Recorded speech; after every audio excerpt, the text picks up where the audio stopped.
14 નિયમ જૈન લોકોએ ધારવા જોઈએ. વિતરાગ પ્રભુની આજ્ઞામાં આવવા માટે આ 14 નિયમો જે છે તે દરેક જૈનોએ ધારણ કરવા જોઈએ, જેને સમજ પડતી હોય તે લોકોએ. કેમ કે ઘણી વખત ના સમજને કારણે પ્રત્યાખ્યાન બધા કરતા નથી હોતા. તો આ 14 વસ્તુમાં તમારે પ્રમાણ કઈ રીતે આખી દુનિયામાં કાચી વનસ્પતિ, કાચું પાણી, એટલું બધું વેડફાટ થતું હોય તો આપણે તો એટલું આપણને એકને આખો દિવસમાં જોઈએ તો જોઈએ કેટલું. તો દરેક વસ્તુનું પ્રમાણ તમારે કરી લેવાનું. હવે કાચું મીઠું આપણે વાપરતા હોય તો 5 ચમચી જેટલું વાપરવું પડતું હોય કદાચ, તો તમે એમની છૂટ રાખો તો ભલે 50 ગ્રામની છૂટ રાખો. પાણી પીવાનું તો પીવાનું પાણી તમે આખો દિવસમાં 1 લીટર, 2 લીટર, 5 લીટર પીતા હો, તમે 10 લીટર પીવા માટેની છૂટ રાખી શકો. લીલા શાકભાજી, ભાજીઓ, એ બધું કાંઈ પણ તમે આખો દિવસમાં ખાતા હો તો 1 કિલો જેટલું ખાવાના હો. એ બાકીનું આખી દુનિયામાં શાકભાજી બને છે, વેડફાય છે, એ દરેક આખી દુનિયાનું જે પાપ લાગે એ આપણને પાપ લાગતું અટકી જાય. ફળની જાતમાં પણ ફળ બી તમે રોજના ફ્રૂટ ખાઓ તો 5 કિલોથી વધારે ક્યાં તમારે ફ્રૂટ ખાવા હોય. આમ તો આપણે અડધો કિલો પણ ન ખાતા હોય, પણ છતાં પણ ખૂબ છૂટ રાખવાની હોય તો તમે 5-5 કિલોની છૂટ રાખો, પણ મર્યાદા કરો. બાકીનું આખી દુનિયામાં જેટલા ફ્રૂટ ખવાય, કપાય, જ્યુસ નીકળે તો એ બધી વસ્તુની તમને તમે પચખાણ કરી નાખો તો તમને લાગતા પાપ અટકી જાય. સૂકો મેવો તો ડ્રાયફ્રૂટ તમે કેટલું ખાઓ, ખાઈને 100 ગ્રામ ખાવાના હોય લોકો. ગમે એ તમે ડ્રાયફ્રૂટ ખાઓ તો 100 ગ્રામ ખાઓ. તો આપણે છૂટ કેટલી રાખવાની? તો કહેવાય છે કે 500 ગ્રામ તમે તમારે રાખો. પછી આ જ રીતે દ્રવ્ય એટલે કે ખાવા પીવાની વસ્તુ, રોટલી, દાળ, ભાત, શાક, અથાણાં, તમે ખાઈને કેટલું ખાઓ? તો આપણે 1 કિલોથી વધારે તો કંઈ ખાવાના જ ન હોય. આમ તો અડધો જ કિલો ખવાય, પણ છતાં બી આપણે છૂટ કેટલી રાખવાની? 5 કિલોની. બાકી આખી દુનિયામાં બનતી રસોઈ, બગડતો વેડફાટ, ગટરોમાં જાય, ખાવાનું ઠેકાણે પડે ન પડે, આ બધા પાપ લાગતા આપણને અટકી જાય. વિગઈ એટલે કે ઘી, તેલ, દૂધ, દહીં, ગોળ, સાકર, ફરસાણ, એનો ત્યાગ તમારે કરવાનો હોય. તો કેટલું તમે આખો દિવસમાં બધું ખાઓ તો 1 કિલોની છૂટ રાખી, બાકીનો બધો ત્યાગ.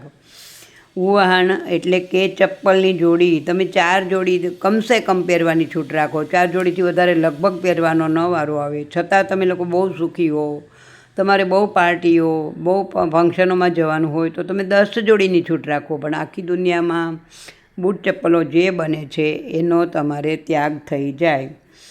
હવે મુખવાસ, તો મુખવાસમાં કેટલો તમે ખાઈને ખાઓ? તમે 250 ગ્રામ ખાઓ, 200 ગ્રામ ખાઓ. આખો દિવસ લોકોને ખાવાની ટેવ હોય. પાન, સોપારી, આ પણ બધી વસ્તુની તમારે મર્યાદા કરી લેવાય. તો 250 ગ્રામથી વધારે આપણે મુખવાસ કાંઈ ખાવાના હોઈએ નહીં. કપડાં પણ આખો દિવસમાં આપણે 4 કે 5 જોડીથી વધારે બદલાવાનો વારો ન આવે. પણ તમને લોકોને કોઈ એવી વ્યક્તિ હોય કે એને ઘણા વખત બદલાવવા પડતા હોય તો 10 જોડીની રોજના બદલાવાની. આ બધા પચખાણ રોજના માટેના છે. સુગંધી, પરફ્યુમ, સેન્ટ, ફૂલ, અગર તો કોઈ ક્રીમ, એ કાંઈ પણ વાપરતા હો તો એમાં પણ તમારે મર્યાદા કરવાની. એ પણ તમારે 250 ગ્રામથી વધારે વાપરવા પડે નહીં.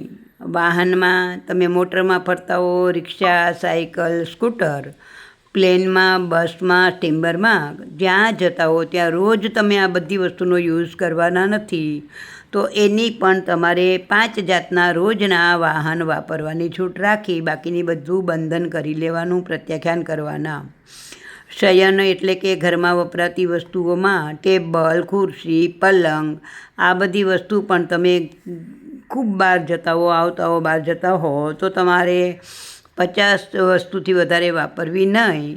આવો નિયમ લેવાય. પાવડર, હવે વિલેપન, 10મું વિલેપન છે. વિલેપન એટલે કે પાવડર, સ્નો, ક્રીમ, આ બધું પણ તમે 250 ગ્રામથી વધારે વાપરવાના હોતા નથી. તો આખી દુનિયામાં જેટલા મેકઅપના વસ્તુઓ બને છે એની તમને પાપ લાગતું અટકી જાય. તો એ પણ તમે આ રીતે બંધન કરી શકો છો, મર્યાદામાં આવી શકો છો. પ્લસ મ્યુઝિક શો, નાટક, સિનેમા, સર્કસ, અગર તો ટીવી જોતા હો, સિરિયલ જોતા હો, તો તમે આખો દિવસના 24 કલાક છે, 24 કલાક તમે જોતા નથી. 1 કલાક, 2 કલાક, 4 કલાક આ રીતે તમે એમના પણ પ્રત્યાખ્યાન લઈ શકો છો. પ્લસ દિશાની મર્યાદામાં, તો કે દિશાની મર્યાદામાં તમે કેટલી દિશામાં ફરવાના હો, જ્યાં સુધી પ્લેન જાય ત્યાં સુધી, અગર તો સ્ટીમર જાય ત્યાં સુધી, પણ તો પણ તમે રોજે રોજ ફરીને ફરો તો કેટલા કિલોમીટર, તો તમારે જેટલા કિલોમીટર રોજ ફરવું છે એટલા કિલોમીટરની છૂટી રાખી અને બાકીનું બધું બંધન. રોજે આપણે રેગ્યુલરમાં તો સ્કૂટર છે, ગાડી છે, એમાં 50 કિલોમીટરથી વધારે ટ્રાવેલિંગ હોતું નથી, પણ બાય ફ્લાઇટ જાઓ તો વધારે કલાકો થઈ જાય, તો એ પ્રમાણે છૂટ રાખી બાકીના પ્રત્યાખ્યાન તમે કરી શકો છો. હવે સ્નાન માટે તમે કેટલું પાણી વાપરો? જો બાલદી ભરીને નાહતા હો તો માપથી નવાય, પણ સમજો કે તમે શાવરથી નાહો છો તો એમાં પણ તમારે 10 મિનિટ શાવર નીચે નાહવું, અડધી કલાક નાહવું, કલાક નાહવું, એ તમારા મનથી વિચાર કરી અને એની પછીના પ્રત્યાખ્યાન તમે કરી શકો છો. આ રીતે સ્નાનના પચકાણ કરાય. અને ભોજન આખો દિવસમાં તમે કેટલી વાર ખા કરો છો, તો એના પણ નિયમ ધારવાનો કે ભાઈ હું આખો દિવસમાં 2 વાર ખાઈશ, 3 વાર ખાઈશ, 4 વાર ખાઈશ, અને સૂર્યોદય હશે ત્યાં સુધી ખાઈશ, સૂર્યાસ્ત થયા પછી નહીં ખાઓ. અગર તો ખાવું પડે તો તમે અમુક કેટલા વાગ્યા સુધી ખાશો એવો નિયમ તમે ધારણ કરી શકો. આ 14 નિયમ છે દરેક શ્રાવક શ્રાવિકાએ. અને જો ધાર્મિક વાતાવરણ હોય તો આપણા ઘરમાં આપણા દીકરા દીકરીઓ હોય એને 14માંથી 1-2 વસ્તુના પણ પ્રત્યાખ્યાન કરતાં શીખડાવવાના કે બેટા આપણે આખો દિવસ આ ન કરતા હોઈએ તો તમે રોજ ભગવાન પાસે નવકાર ગણીને પણ બાધા લઈ શકો છો.